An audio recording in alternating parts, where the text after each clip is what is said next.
Ya, kembali dengan saya, Bung Ropan di Rai Soccer TV. Dan kali ini saya akan membahas tentang persiapan tim nasional U23 kita yang akan berlaga di Piala AFF di Thailand 17 sampai 26 Agustus ini. Nah, pasti teman-teman juga sudah tahu tim kita ini berada di grup B. Ya, grup B itu berisikan Malaysia dan Timur Leste. Nah, di grup A itu ada tuan rumah Thailand, ada Kamboja, Myanmar, Brunei Darussalam. Grup C itu ada juara bertahan.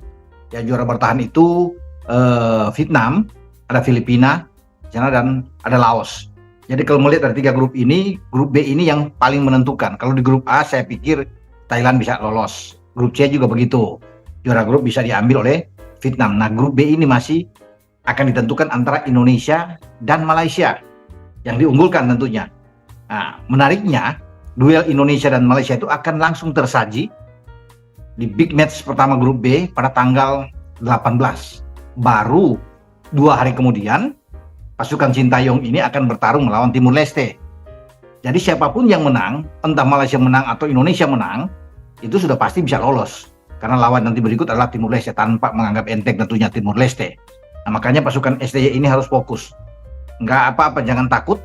Tanpa Marcelino Ferdinand ya tidak ikut di sana, Pratama Arhan tidak ada, apalagi Rizky Ridho dan Zaki Ashraf ditahan oleh masing-masing klub, Persija dan PSM.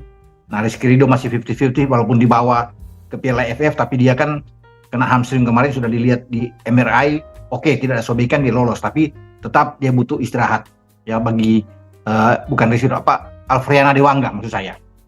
Di pemain PSIS yang tadinya diragukan, namun tetap dibawa oleh STY karena dia tidak bermasalah dalam hal hamstring, tetapi tetap dalam pantauan dokter. Nah, bagaimana peluang kita? Nah, saya berbicara dengan manajer tim Pak Sumarji, ya, yang akan berangkat menyusul. Ya, Pak Sumarji tetap optimis dengan pasukan timnas U23 di Piala AFF kita. Terlepas tanpa ada beberapa pemain yang saya sebut tadi, namun peluang tetap ada. Ya, walaupun di sana Malaysia juga bertekad bermain habis-habisan, ingin mengalahkan Indonesia, tapi tetap kita harus optimis untuk melakoni laga pertama ini yang sangat menentukan. Nah, bagi STY timnya sudah berangkat 2 hari yang lalu dan sudah latihan sekarang. Tinggal bagaimana formasi, pola, skema yang akan diterapkan oleh STY dalam pertarungan melawan Malaysia. Malaysia juga pasti akan was-was, akan ketar-ketir melawan kita. Mereka tahu bahwa kita membawa sebagian besar juga pemain-pemain punggawa ini yang sukses bersama dengan pelatih Indra Shafri di SEA Games Kamboja ketika kita merebut medali emas dengan mengalahkan Thailand di final. Dan ada beberapa yang ada Ferrari di sana, ada top skor Ramadan Sananta juga ikut, ada Beckham Putra juga, ada Komang yang berada di sana. Jadi saya pikir ini tim yang oke lah, ya, apalagi ada penjaga gawang Hernando Ari yang ikut bagus.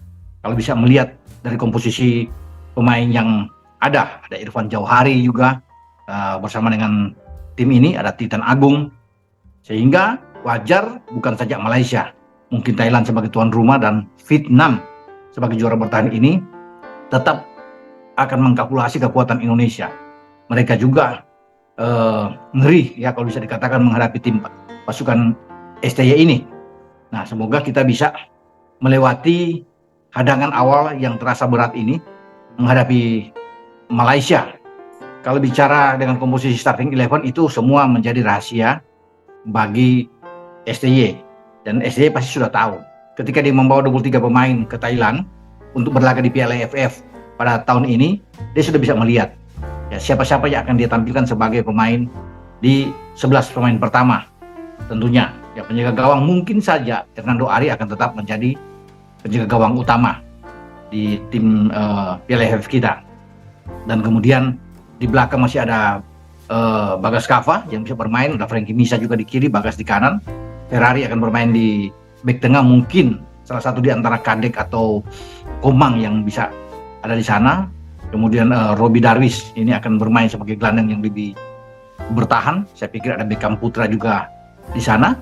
Yang kita akan lihat ada Muhammad Kanu, pemain Persis Solo ini yang juga dipanggil untuk mengisi kekosongan dari Zaki Ashraf yang tidak main. Dan kita tahu bersama ini menjadi modal kuat bagi tim kita ketika kita punya gelandang-gelandang juga yang bisa diandalkan, ya. Terlepas kita juga Dewangga ini di bawah tapi belum bisa bermain katakan sih, tapi kita punya gelandang-gelandang yang oke lah, karena kita masih ada Rizky Dwi Septiawan, ada Esa Sahrul, ya, yang dari dua pemain dari Persita Tangerang ini bagus, yang dibawa juga oleh STY. Jadi kita punya kekuatan di tengah, bermain dengan 4 flat, kemudian ada 3 gelandang yang 3 di depan juga, tergantung dari STY. Ya, James Keris Royer juga bisa dimainkan, Sananta, Irfan Jauhari, ini bisa menjadi alternatif bagi STY untuk menerapkan starting 11 dia. Ya, tapi kita akan lihat nantinya apa seperti yang saya bilang ini. Pemain-pemainnya akan ditampilkan atau STY masih punya senjata lain. Saya rasa dia punya amunisi yang bagus untuk dia tampilkan, karena STY ini kan suka membuat kejutan. Ya, orang yang tidak menduga tiba-tiba dia tampil.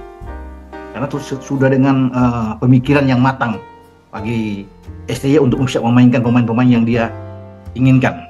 Nah, kalau bicara apakah dia optimis? Oh, pasti sebagai pelatih.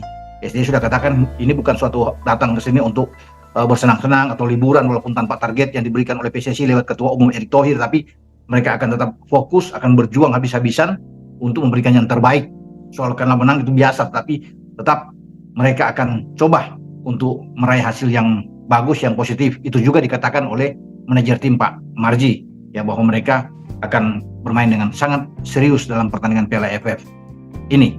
Ya, oke. Sampai di sini dengan saya, Bung Ropan, dan saya bisa mengucapkan selamat berjuang buat para penggawa STY di Piala AFF Thailand, dan mohon doa restu dari masyarakat Indonesia tentunya untuk bisa mereka bertarung habis-habisan di Piala AFF ini. Oke, ingat, bola itu bundar, giring terus.